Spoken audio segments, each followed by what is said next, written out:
Hey guys, this is Shiny DK Vlog. So இந்த வீடியோவில் நம்ம என்ன பார்க்க போகிறோன்னா ஓவன் அண்ட் ஈஸ்ட் இது ரெண்டுமே இல்லாமல் ஒரு பர்ஃபெக்டான டாமினோஸ் ஸ்டைல் பீஸா எப்படி பண்ணலான்னு சொல்லி தான் நான் இந்த வீடியோ வந்து போட்டிருக்கேன். இப்போ தான் என்னை ஃபர்ஸ்ட் டைம் பார்க்குறீங்கன்னா மறக்காமல் லைக் அண்ட் சப்ஸ்கிரைப் பண்ணிக்கோங்க. வாங்க வீடியோக்குள்ளே போகலாம்.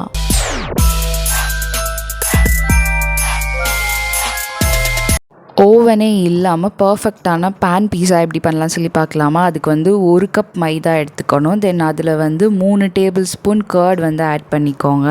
கர்ட் வந்து அதை சாஃப்ட் ஆக்குறதுக்காக நம்ம ஆட் பண்ணியிருக்கோம். தென் வந்து 1 டீஸ்பூன் பேக்கிங் பவுடர் ஆட் பண்ணிக்கோங்க. 1 table spoon cooking oil add பண்ணிக்கோங்க.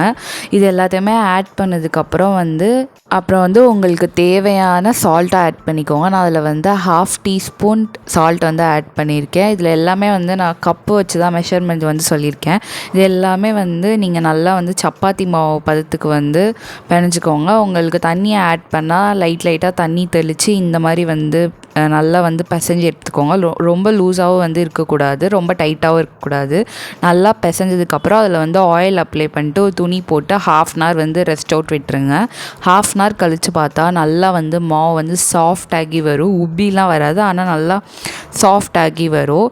ஸோ இதை நம்ம சப்பாத்திக்கு எப்படி தேய்ப்போமோ அதே மாதிரி தான் இதிலே தேய்க்க போகிறோம்.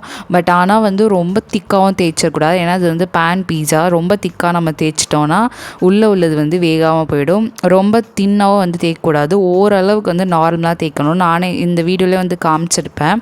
ஓரளவுக்கு ஒரு தின்னான லேயராக நம்ம இதில் வச்சோன்னாவே கரெக்டாக இருக்கும். ஃபைனலாக பீஸா இந்த அளவுக்கு தின்னாக இருந்துச்சுன்னா வரப்போ அதுவே லைட்டாக உப்பி தான் வரும். பீஸாவுக்கு மெயினே சில்லி ஃப்ளேக்ஸும் ஆரிகானோ தான். பட் ஆனால் இந்த தடவை நான் ஆரிகானோ ஆட் பண்ணாமல் சில்லி ஃப்ளேக்ஸ் மட்டும் ஆட் பண்ணியிருக்கேன். அது ரொம்பவே சிம்பிள். 3 வரமிளகாய் எடுத்து அதை வெறும் பேனில் ஆயிலோ எதுவுமே பண்ணாமல் ரோஸ்ட் பண்ணிட்டு அதை மிக்சியில் கொரகொரப்பாக அரைச்சாவே போதும். அதான் சில்லி ஃப்ளேக்ஸ். தென் நான் இன்றைக்கி சிக்கன் பீஸா தான் பண்ண போகிறேன். அதுக்காக போன்லெஸ் சிக்கன், அதில் லெமன் ஜூஸ், கர்ட் நான் ஆட் பண்ணியிருக்கேன். அதுக்கப்புறம் கொஞ்சோண்டு மஞ்சத்தூள், 1/2 டீஸ்பூன் மிளகாத்தூள், தென் 1/2 டீஸ்பூன் கரம் மசாலா, உப்பு, மறந்துட்டேன் இஞ்சி பூண்டு பேஸ்ட்டும் இதில் ஆட் பண்ணிக்கணும். ஸோ இது எல்லாத்தையுமே ஆட் பண்ணி மேக்னேட் பண்ணதுக்கப்புறம் இதை ஒரு கடாயோ ஏதோ வச்சு கொஞ்சமாக ஆயில் ஆட் பண்ணிட்டு இது எல்லாத்தையும் போட்டு கரெக்டாக ஒரு 5 minutes வச்சிங்கனாவே பொட்டேட்டோ ஃப்ரைலாம் எப்படி ரோஸ்ட் ஆகி வரும்ல அது மாதிரி இது நல்லாவே ரோஸ்ட் ஆகி வந்துடும். இதில் எந்த ஒரு கார்ன்ஃப்ளவரோ எந்த ஒரு மாவுமே சேர்க்க தேவையில்லை. அதுக்கப்புறம் இந்த மாதிரி ஒரு தோசைக்கல் எடுத்துகிட்டு அதில் நம்ம தேய்ச்சி வச்சுருக்க பீஸா இதில் ஆட் பண்ண போகிறோம். ஸோ அந்த இதை வச்சுட்டு கரெக்டாக 2 minutes மட்டும் ஒரு சைடு வச்சுட்டு கேஸ் ஸ்டவ் ஆஃப் பண்ணிடுங்க. அந்த 2 minutesலேயே அந்த பீஸா 70% கிட்ட நல்லாவே குக் ஆகிடும். ஒரு சைடு ஃபுல்லாக ரெட்டாக இருக்கும். திருப்பி போட்டாவே உங்களுக்கு தெரியும். அதுக்கப்புறம் ஒரு அடிகனமான பாத்திரமோ தட்டோ ஏதோ ஒன்று எடுத்துகிட்டு அதில் ஆயில் அப்ளை பண்ணிட்டு வேகாமல் இருக்கும்ல, ஒரு சைடு தான் நம்ம குக் பண்ணியிருக்கோம், இன்னொரு சைடு வேகாமல் இருக்கும்ல, அதை பிளேட்லேயும் பிளேட் மேலே குக் பண்ணதே நம்ம வச்சுக்கணும். இப்போ பீஸா வச்சுட்டு தென் அதில் பீஸா சாஸ் அப்ளை பண்ணிக்கோங்க. இதில் என்ன வேணால் நம்ம சேர்த்துக்கலாம், உங்களோட இஷ்டம் தான்.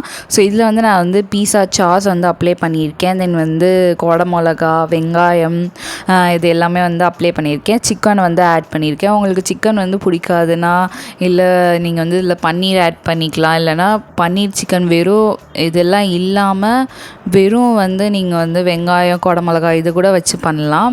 அதில் இது first layer of mozzarella cheese வைக்கணும். பட் என்கிட்ட மொசரல்லா சீஸ் இல்லாதனால நான் ஸ்லைஸ் பண்ண சீஸ் வச்சுருக்கேன். எது வேணால் வைக்கலாம். ஸோ அது உங்களோட சாய்ஸ் தான். ஃபஸ்ட்டு லேயர் சீஸ் வச்சுட்டு தென் உங்களுக்கு என்னெல்லாம் பிடிக்குமோ அதை எல்லாத்தையும் லோட் பண்ணிட்டு தென் ஃபைனல் ஸ்டேஜாக சீஸ் வச்சிங்கன்னா குக் பண்ணி நீங்கள் சாப்பிட்றப்ப அப்படியே அந்த டாமினோஸ் ஸ்டைல் பீஸாவோட டேஸ்ட் அப்படியே வரும். ஸோ ஃபைனலாக நான் சில்லி ஃப்ளேக்ஸ் மட்டும் இதில் ஆட் பண்ணிவிட்டு குக் பண்ண போகிறேன். சில்லி ஃப்ளேக்ஸ் மறக்காமல் ஆட் பண்ணிக்கோங்க. உங்கள்கிட்ட யூஸ் பண்ணாத ஒரு பேன் இருக்கும்ல, அந்த பேனை வச்சுட்டு அது மேலே இந்த பீஸா பிளேட்டை வச்சுட்டு தென் ஒரு லிட்டோ இல்லை பிளேட்டோ ஏதாவது வச்சு க்ளோஸ் பண்ணிடுங்க. கரெக்டாக 25 to 30 minutes குக் ஆகணும். மீடியம் ஃப்ளேம்லேயே வச்சு குக் பண்ணுங்கள். கரெக்டாக 25 minutesலேயே குக் ஆகிடுச்சு. ஈஸ்ட் அண்ட் ஓவன் இது ரெண்டுமே இல்லாமல் பர்ஃபெக்டான பீஸா பண்ண முடியும். மறக்காமல் இதை ட்ரை பண்ணி பாருங்கள். இந்த வீடியோ உங்களுக்கு பிடிக்கும்னு நினைக்கிறேன். பிடிச்சிருந்தால் மறக்காமல் லைக், ஷேர் அண்ட் கமெண்ட் பண்ணுங்கள். Stay tune for more video. So இந்த மாதிரி வேறு என்ன வீடியோ போடலான்னு சொல்லிட்டு மறக்காமல் கீழே கமெண்ட் பண்ணுங்கள்.